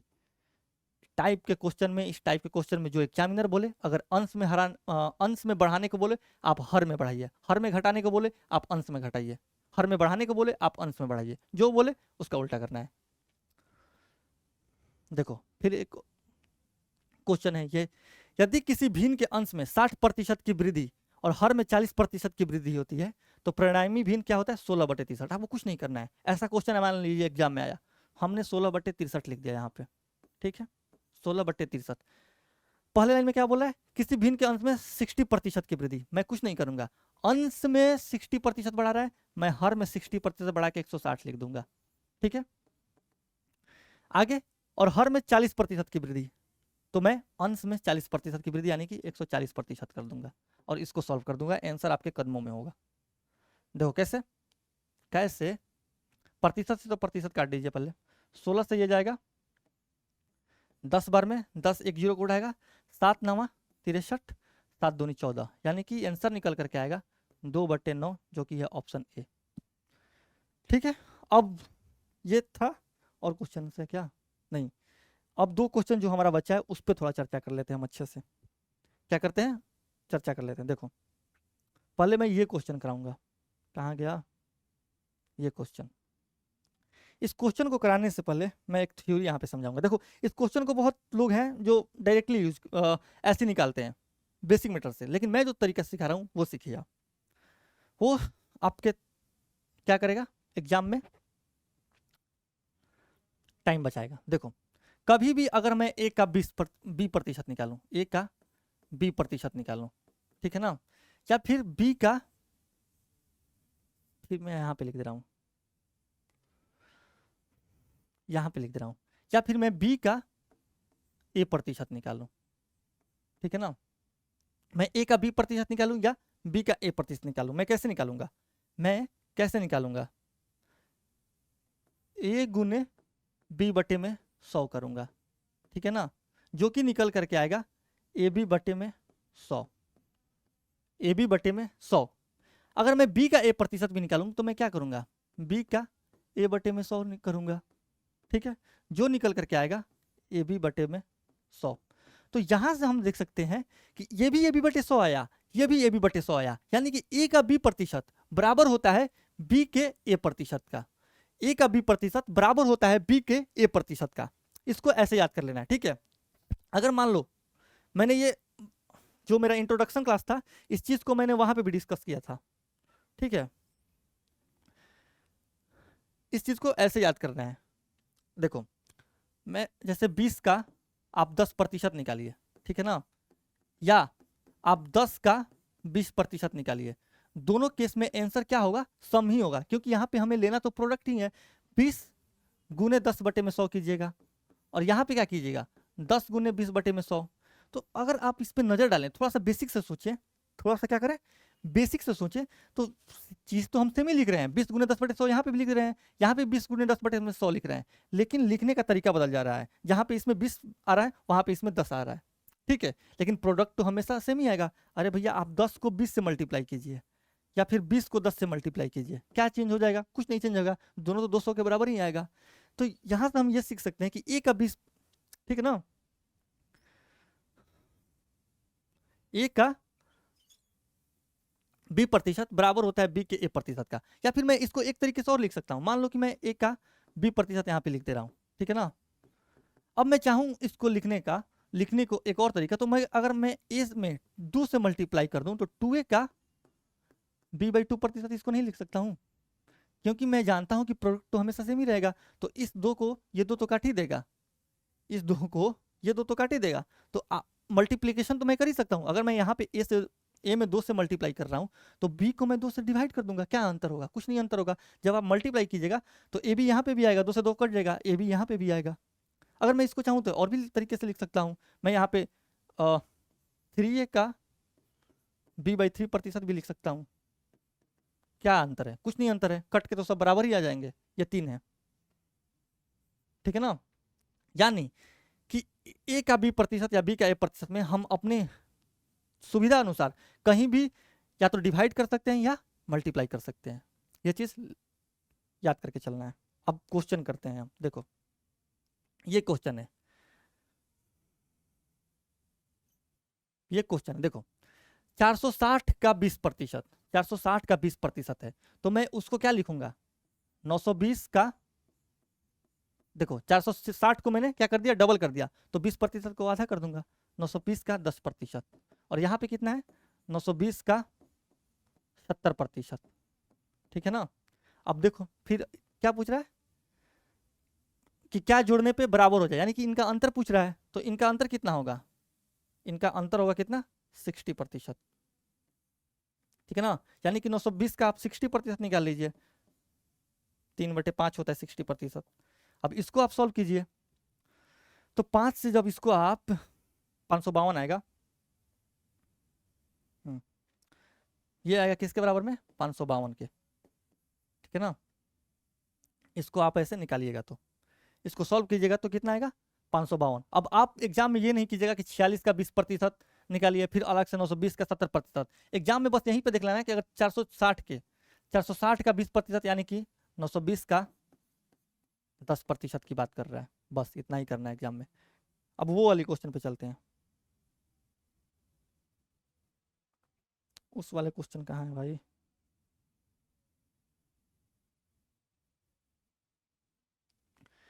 निम्न में से कौन सबसे कम है, ठीक है ना। देखो इस टाइप के क्वेश्चन में मैं कितना अच्छा, 12% ऑफ 60, 12% आप 625 का, मैं कुछ नहीं करूंगा, यहाँ पे मैं गुना लगा दूंगा।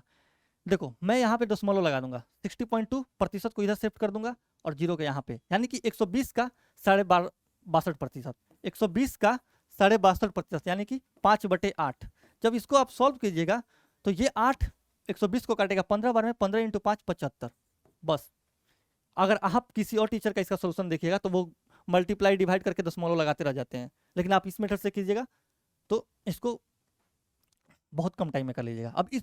अब मैं क्या करूंगा कि इस प्रतिशत को उठा के यहाँ पे रख दूंगा और यहाँ पे मैं दशमलव लगा दूंगा और यहाँ पे 2 जीरो बैठा दूंगा, तभी तो प्रोडक्ट बराबर होगा ना।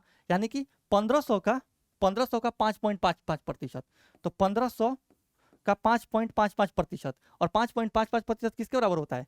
1/18 के। जब हम इसको सॉल्व कीजिएगा, ठीक है ना, तो ये कितना आएगा? 18 से आप 150 को काट लीजिए पहले, 18 8 होता है 144, 6 0, 18 3 54, 83.33, ठीक है ना। यानी कि ये आया 83.33 प्रतिशत, ठीक है। दूसरा, अब देखो ये क्या है?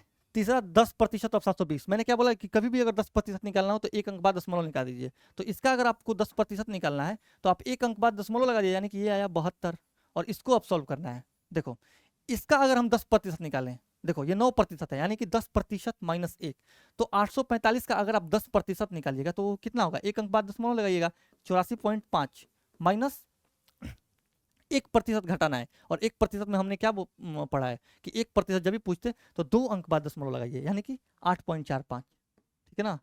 जब आप इसको घटाइएगा तो ये कितना आएगा? 26.05, ठीक ना।